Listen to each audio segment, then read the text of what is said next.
My guest today is Jodie Chapman. She is the global marketing manager at Anitox. And she says that she believes good content is at the heart of everything, both personal and professional.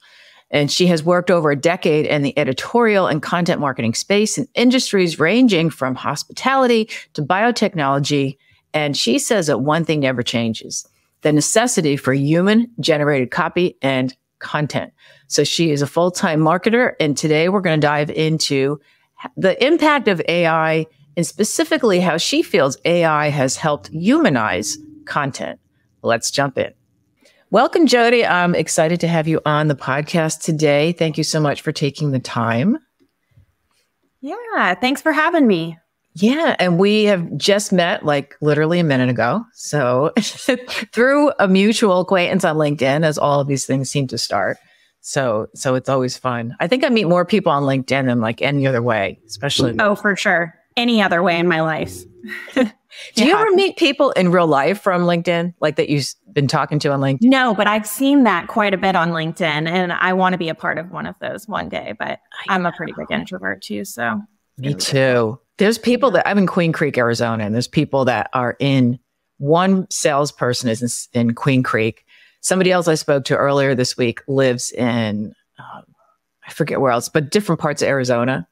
And I just don't have really a desire to leave the house. I know. I feel you. But they do go to really cool places. I saw one the other day and they were like in Nashville at some bar. And I was like, that looks like fun. Yeah. But then if it actually came to going, if you're an introvert like me, you'd be like, oh, it sounds great, but I'm not going. Yeah. So I'm excited to talk to you today because the topic is something that sounds almost contradictory. AI obviously has been all over. Like everyone's talking about it. You really can't have a conversation lately. And last year, no one even knew what like ChatGPT was. So it's just happening so fast, it seems. And you had mentioned to me that you felt AI helped to humanize copy and content. So I really wanted to dive into that because it seems like it would do the opposite. So can you explain what you mean by that? AI, as we all know, is only as good as the SERP that's behind it, right? There is nothing that AI can produce that hasn't already been produced. Right. So it's our job as content marketers, as marketers in general, to create something that isn't already out there. That's a unique perspective. It doesn't have to be new information, but just something that gives us a little bit of edge on AI. So, yeah. So when, like, if somebody says, the whole thing with AI, as you just said, is that it takes what's already been done. It doesn't originate content, correct? I mean, it just puts it together. Yeah. Yeah, exactly. I have been in this space for about a decade now, and I came from a content marketing agency. And when I was at the agency, and this was about 5 years ago, so really not that long ago, right? And when I was at the agency, we were a high volume agency, and I got really good at shipping out content, well optimized, good enough content, I should say. Nothing that's going to win any awards, but something, I got really good at shipping out that content, and I had processes in place to do that. That's not where we're at anymore. ChatGPT can write an article in 30 seconds. And it's not that bad, so it's our jobs, like I say, to humanize the content, not just about writing copy, although the copy is important and it's important to humanize your copy and make it personal to the person that's reading it. But also, where are you targeting those people? How are you targeting those people? What kind of content do those people like to engage with? Those types of things is what we want to focus on. Yeah. And also content, and this is the thing that I've posted a lot on LinkedIn about. It's more like copy versus content. What I'm referring to right now is that you can't get that emotional connection, though, with AI written copy. Like I use chat for getting ideas, for outlines, but whenever I ask it to I'll have it like, can you fine tune something or can you shorten something? I almost never like what it does. It seems to take out anything that would be like emotional or connecting to people on an emotional level. Yeah. And even just, I mean, you see it in like, Grammarly. Sorry, hopefully I'm not saying too many brand names here, but even in the editing software that we use, I mean, it takes out what we've put in there to make it personal, just the way we speak and the way we talk to people, which sometimes is not a good thing. I think it's important to pay attention to those things. And it's not all bad things that are happening. I mean, and AI is greatly helpful in so many ways. It's really picking through it with a fine-tooth comb. It's interesting that you mentioned Grammarly, and it's fine to talk. I mean, there's nothing good or bad. Like I posted once about Grammarly, I think it was like 2 years ago, and it went viral on LinkedIn because I said something like, if you're using Grammarly to peruse, like to correct your posts or to I forget how I worded it, but it could ruin your copy is basically what I said. And people just piled on for or against and arguing with me. And the reason I said that was what you just said. It pick up on slang, or it eliminates a slang. Because I do have it running on when I'm working on copy, it'll chime in and say, do you want to change this word? And do you want, and it'll recommend taking out slang. And that is how people talk though. So, and it's kind of the same thing with AI, and so I agree. But there's people who are really like, it's very proper. It's very the way Grammarly. Yeah, it is. And I mean, to its defense, it's a computer, right? So it has to have a set of rules to abide by. So yeah, it just is what it is. Like I said, I mean, I think it's just about going through it with a fine-tooth comb, and that's our jobs now as content marketers. And then I think we can actually take a step further than that, and build on that. What is really hard to duplicate? Like, what can we make that's really hard to duplicate? Because not only is that going to work to your advantage for AI, but it's also going to work to your advantage for competitors. If you make something that's hard to duplicate, it's going to stand out, and it's going to be hard for other people to do it. So yeah. It's a win-win. And it uses a lot of the same words, like marketing speak, we call it, just the same words over and over. And what's funny is, I don't know if you've seen this on chat. I pay for it's like $20 a month. And it's like a premium version, and you can customize, you can create your own chat GPT within chat, like really customize. Yeah. Have you done that? I've not done it on chat GPT, but HubSpot has it's called ChatSpot, and it's connected to your CRM. So like if we have a pretty extensive blog, and it'll take all the verbiage from all of our landing pages, our blogs, the whole CRM, and then try to create something that represents, your brand adequately. Yeah. It's something special. Do you think it works better than the regular chat, or is it not as good? I love HubSpot. I just want to put that out there, but no, I think chat works better. Yeah, it's not quite there. I think that's what it is. And it's going to improve. I mean, it's all these things just take time, but I created one that's all my information plus my copywriting coaches that I work with. I put their websites in there and their content. And so when I ask a question, and I'll use regular chat GPT, and then sometimes if I have a copy question or something I want them to really focus on, I'll ask in that kind of specialized chat. And it always comes up with some flippant, like answer, not flippant, but it uses slang that I would not really use. Like, for example, it always starts its response with, age. Oh, you want to dive into blah, blah, blah. It's like every single response is, oh, you want to do that. It's just kind of weird. Like, I don't ever talk. I know. It's like, where'd you get this from? Trying to be a human. No. Yeah. ChatSpot has like a lot of emojis, and I'm like, we've never used an emoji in anything on our website. Why are you using emojis? That is funny. But these things, they progress and change so quickly and so much that next year at this time, I'm sure it's going to be 1,000 times better. But, I hope. I don't know. I don't want it to replace me. And part of me is not afraid, but part of me is like, if enough people think that it's good enough, it's tough for copywriters to come up against that. That's true. And I think that's where the copywriter role is starting to like blend into the content creation role. And I know there's like there's like the never ending battle between like copy versus content, which I mean, just does naturally bleed together sort of. I'm sure as a copywriter, you're creating content right now through your podcast. You create all forms of content, right? And like I said, I think that's where the sort of role reversal will come in because, yeah, I mean, it is a little bit discouraging. I mean, I have a degree in writing and publication too. And when AI just took off, it's like, oh my gosh, this thing can do what I've been training for years to do. So it is a little bit discouraging. But again, I think that we need to think about not only creating more content, but actually not creating more content at all, because that's like, there's so much. I rarely run across businesses that need more content. They have so much content out there. Yeah. But more humanized content than AI could ever create. And like I said, something that's hard to duplicate.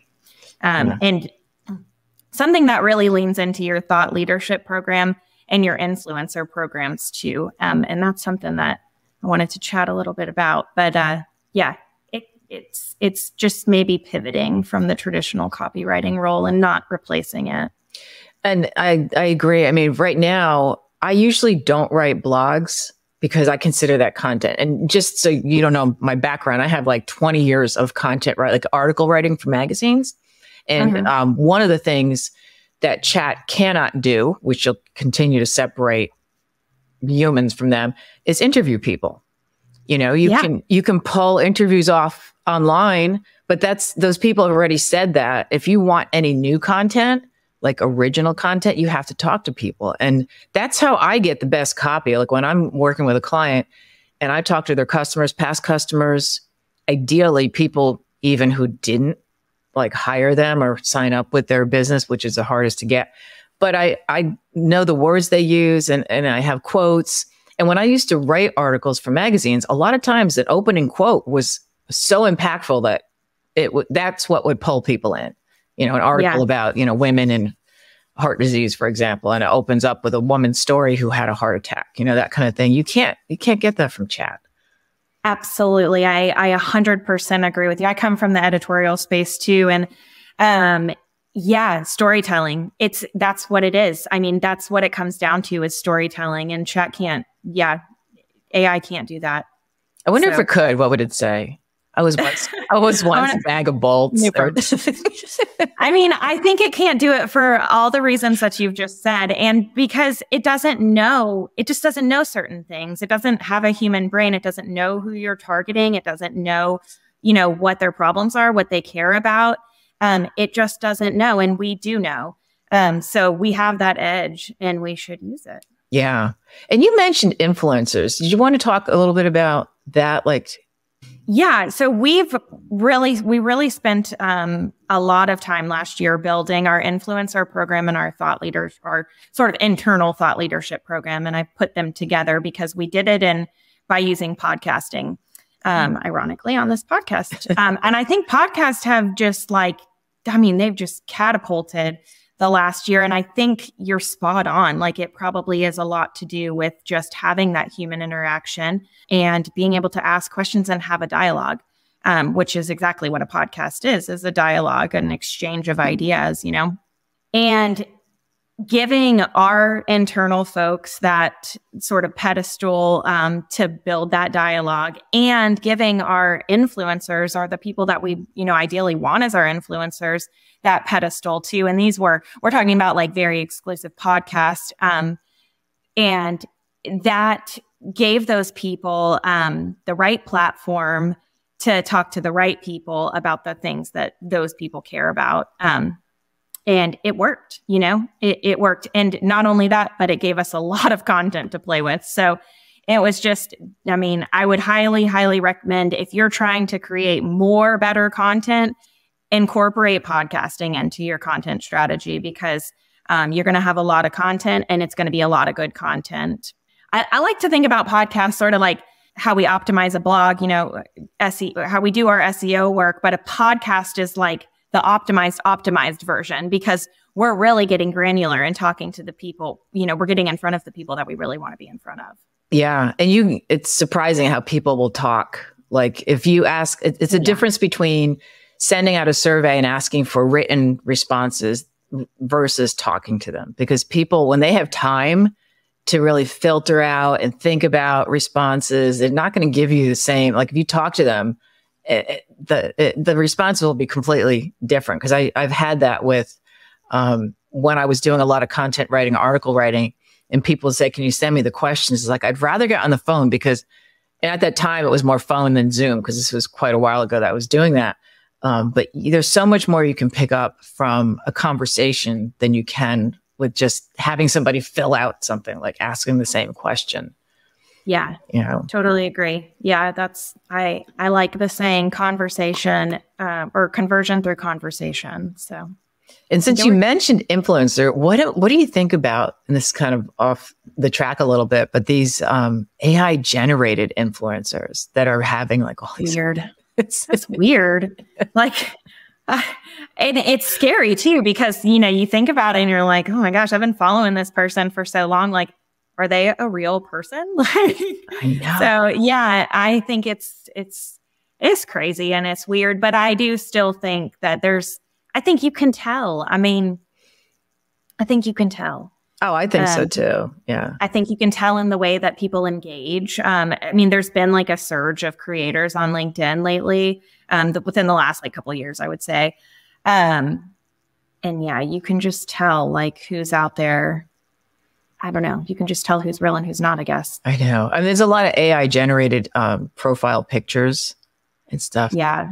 I've done, there's an app that I use that allows you to like change the clothes on it's your picture, but you change clothes. So I have done that, and it's really kind of neat, because I don't want to be taking, like I use so many different profile pics for different thumbnails for YouTube and stuff. So I like to have fresh pictures of myself, but I don't feel like going through, hiring a photographer. So I can just take a picture and have him like put me in a different environment, different clothes. I mean, I do that, but it's still me. It's just which probably serves the purpose, but same concept as copywriting, right? Like you think about the photographer that is now not getting paid because of that. But I mean, again, like serves its purpose. If you just need a thumbnail picture, like I think that makes sense. But it's funny that you say that. My sister just sent me like 5 pictures of an AI generated headshot.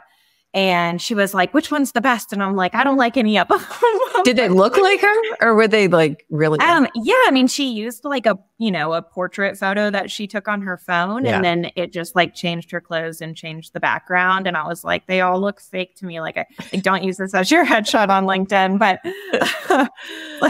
I know. I mean, I guess it just depends on what you're using it for, right? If you just need a thumbnail for a video or something that is not, so, I mean, it serves its purpose. So, right. Yeah. But there's some people that I've seen these that are completely AI generated, their face and everything. And it's like, it doesn't even look like a person. But what do you suggest for content that really resonates with our audience? Like, what is your approach for that? So the content that I remember and that makes me come back to a brand is content that's targeted, first of all. I know that I'm being targeted, not just because I work in marketing, but because it's very clear that based on my actions on previous websites or whatever, it's very clear I'm being targeted.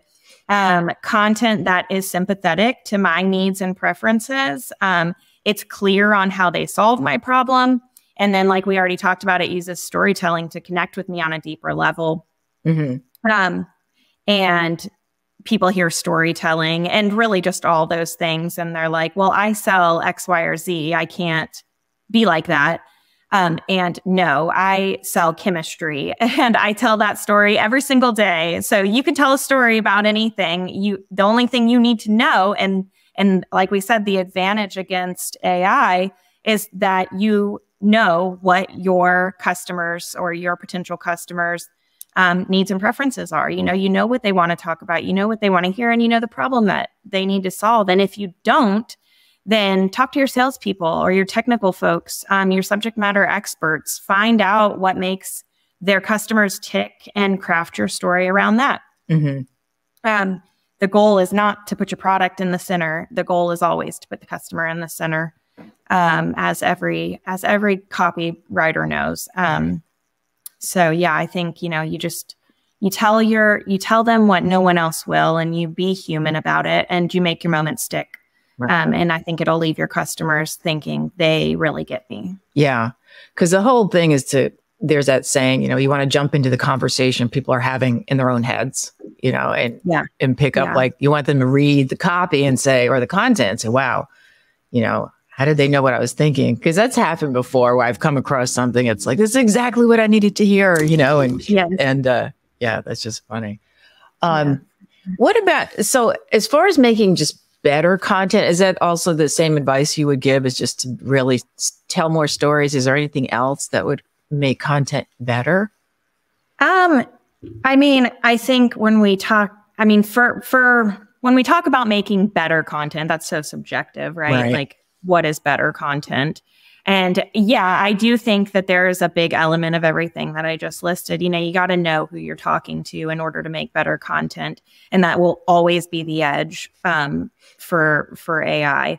We know who we're talking to and we know what we want to say to them. So, and I think that kind of builds on, building an authentic brand authority. Better content isn't just about content creation. It's about where we're placing that content and how we're really optimizing it and monetizing on it, I suppose. But podcasting, I think, is a really good way to do that. Building thought leadership across LinkedIn, getting, your C-suites and your subject matter experts on LinkedIn, posting regularly, it is a game changer, at least right now. I mean, that'll probably change in a few years, but for now, it is a big deal. And I think also really high quality ABM campaigns, account-based marketing campaigns, and I only say that, and I don't even like using the term ABM campaigns, but I only say that because those campaigns are naturally going to be customized for a certain buyer persona, right? We're not talking about putting somebody's, first name in a subject line on an email. That's not account-based marketing. Spend money on those folks, host something that they want to go to and that meets their needs, not just your objectives. And people will remember you. So, yeah, it's about being memorable and having that stand out. Like there's the book, I had someone on talking about just psychology, behind marketing. And that's such a fascinating topic. Did you hear about the restaurant? I think it's in France that has a button that says push for champagne. Have you heard this? No, but that sounds awesome. And they gamify. So it's this restaurant. I forget the name of it, but they sell more champagne than like any restaurant, like anywhere. And it's because they made a game out of it. They have this big button on the table and it has a sign, press for champagne. And somebody comes over with champagne. And like, you don't even think about ordering champagne, right? You're just there for dinner and you're like, oh, this would be fun. And so you get to push the button, person comes over, and that's something that I think is so cool to really have someone think about, how we're going to make. That's my kind of CTA, push for champagne. Okay. There's another one. There's a beach somewhere, a hotel that has a beach where it's something similar. And I forget how you order popsicles, but they come out like somebody comes to you on the beach while you're like on the sand with this elegant like dome thing, and they serve you the popsicles. It's not like you just get free popsicles or you have to go up somewhere and get them, but you actually are served and everyone can see, what you're getting. It's just, I just love that. Who thinks of this stuff? It's just amazing. Also sounds out of my tax bracket, but really cool idea.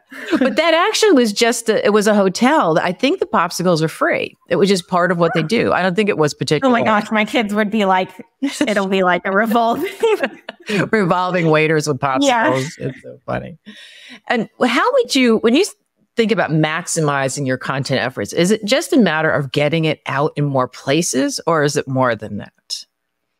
I think Yes, I think we always want our content out in more places. We want to maximize that content. I think it's about repurposing the junk out of your content, because when you have a base piece that you've created, that's hard work. That's good stuff. And it can be used in so many different ways. So, I mean, for example, like take a listicle blog, turn your H1 into a Twitter, X, whatever we're calling it these days, post, turn the list into an infographic, and then create a LinkedIn carousel with your H2s, turn your carousel into a reel. You get what I'm saying. Right. Boom, you've just turned one piece of content into 5.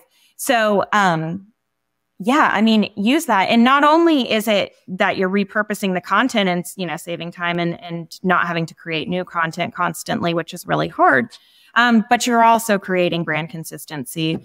So yeah, I think it's about repurposing the content, but I mean, there is still always going to be a certain element, and it's probably the hardest part of it, is that there is no easy button. There's no free champagne button, unfortunately.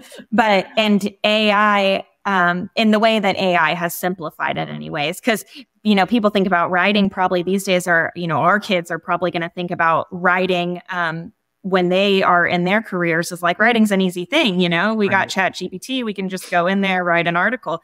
And that's not the way that it was for us. Yeah. So with that said, you know, you have to be creating that humanized content. You have to be posting on LinkedIn. You have to be, you know, doing podcasts like this, as uncomfortable as they may be. You know, you got to get out there. Right. And just have a real conversation. And I mean, you know, just like any seasoned writer is going to tell you, it gets easier with time, and it does. So you just gotta keep going. And then I agree. The whole repurposing, I'm trying to do that myself because I have so much content that it just goes way back. And I think, you know, people are afraid, they've said this before, you know, or I know this is repurposed. I see repurposed stuff on LinkedIn all the time. And the thing is, you don't know, all the new people who are following you, they haven't seen the content yet. And then, so what if it's the same thing? If it's something you need to hear, I've had a couple of viral posts on LinkedIn, and when I repost, and I will repurpose, I'll change them around, update and edit, whatever. But the gist of it is the same, and they still go viral because, like I did the one on Marketing Speak, you know, and how it was carousel. And people love that. I had 50,000 views or something insane. Yeah, for sure. I mean, I have a really good boss who told me, say what you need to say and then say it again. And I think that that's true. You know, I mean, if you have a brand, their chances are you only have so many things that you can talk about, right? So say what you need to say and then say it again and say it again and again and again until people get it. And I think they're afraid that they're going to see it and then think you're just repeating yourself. But it's not like that, because I know I don't look at content like that. It's like, okay, you know. I don't look at it like, and in fact, actually, probably on the opposite spectrum, when I see somebody posting about like several different topics, it's actually kind of confusing to me, because it doesn't feel like they're the subject matter expert in this one thing. So. Right. Yeah. And that's a good point too. They say, I guess you should have just certain, like, what do they call them? I can't think of the word. Like a content pillars? Yeah, content pillars, and stick with those. I tend to just, I do that. I think I've heard it from so many people. And that's why even when you post something kind of personal, like a story, it should relate to something that you talk about. Unless it's, I think the weekend, we tend to, like, I've seen people post things like, oh, my kayaking trip or something. And I think that's a little different because it's not a weekday. Yeah, I don't know. I'm not sure. Yeah, there's always whatever works for them. But yeah, I mean, I think there's always room for some personal stuff. And I like the personal stuff personally. So yeah. It humanizes us, you know, and especially, Yeah, for sure. But when it comes to, you know, your content pillars, like you mentioned, and your messaging, it shouldn't change. Your messaging should be the same, and it's okay to repeat that. Yeah, absolutely. 'Cause people, it's like, why do we have ads that we say, what, you have to see the same ad 7 or 8 times before, you know, people react to it, because you don't think of it the first time. So yeah, same goes with content. Is there any 1 to 3 tips that you would give to people who want to improve their content, maybe what they should look at, like the repurposing, What else can they do?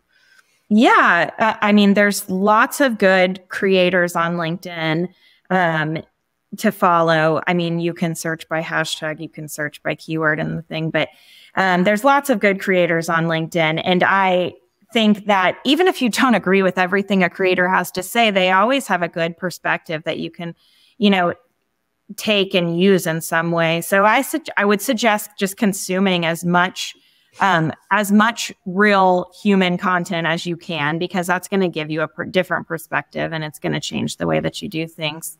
It's just like, reading books. The more content or the more that you read, the better that you're going to be able to write, right? Same thing. I think for sure consume as much content as you can.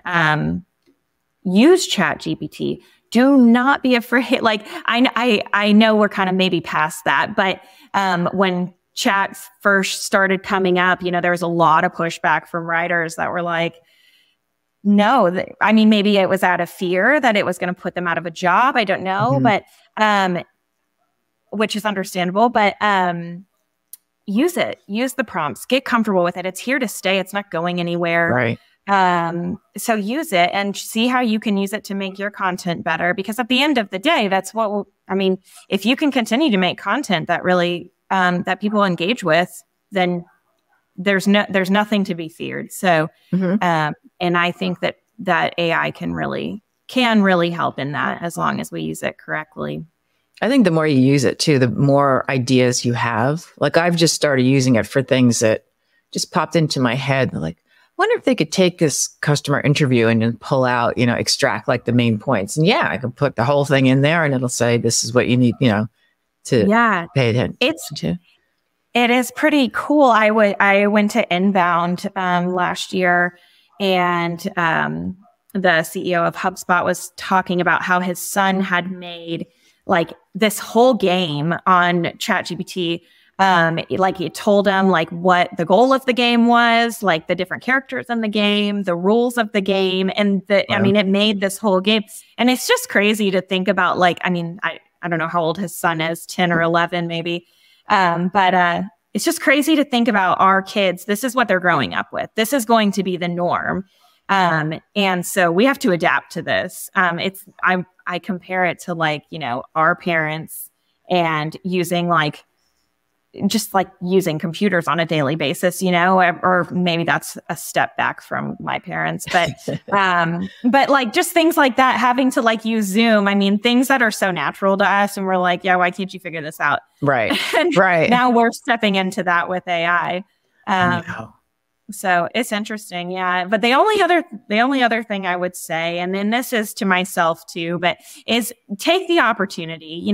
If somebody reaches out to you to do a podcast or to, write a blog for them, or just give your opinion in any way, take that opportunity and do it. I know it can be kind of scary. I talk to people with PhDs every single day, and it blows my mind that they tell me that I don't know what to talk about. Or like, I'm like, you don't know what to talk about. You're like one of the smartest people I know. Like, what do you mean you don't know what to talk about? That's funny. So just take the opportunity, even though it may feel uncomfortable. I agree. Cause you never know too, who's going to be listening to that, who resonates with it and reaches out. I mean, you just don't know. So this has been awesome. Jodie, where can people find you and connect with you or find out more about you, what you do, and also your company? Well, it's not your company, Anitox. Yeah. You can find me on LinkedIn. Connect with me. Don't just follow me. I want to be your friend on LinkedIn. So yeah. Cool. All right. Well, thanks again. I really appreciate it. It's been a lot of fun. Yeah. Thanks, Linda.